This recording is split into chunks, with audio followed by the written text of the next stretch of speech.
We're in a natural forest surrounded by beautiful tulip poplar trees and oaks and elms and maples.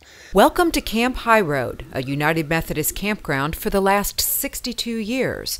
It's a tranquil setting, just 30 minutes from Washington, D.C., and 3 years ago, part of it became a green cemetery. This is the other family tree, and you can see the Reverend Rick Dawson manages this 2 acres and the camp.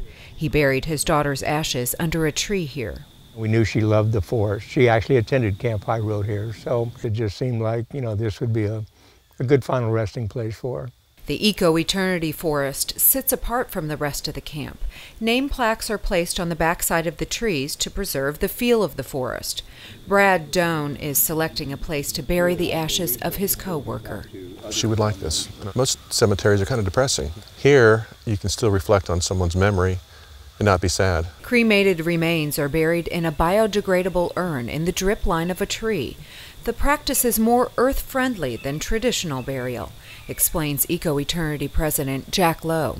What it takes to make a metal casket, a lot of energy, a lot of materials. Once you bury that in the ground, you're essentially sterilizing that plot of land.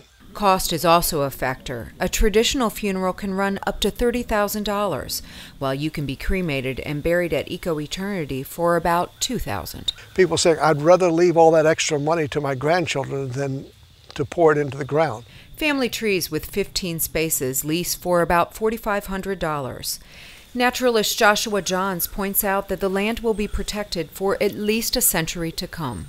The real danger for these trees is not that the soil doesn't have enough nutrients in it, but that someone's going to come and cut them down and build a Walmart. And so you've done something much more beneficial than fertilizing a tree. You have saved a section of forest. A forest full of life cycles. Proceeds keep the camp open for ministries like summer camp, baptisms, and weddings. Pastors are available to do the internments here too. So the tree, as it continues to grow, stands as a living memorial to the people, but also to God's creation.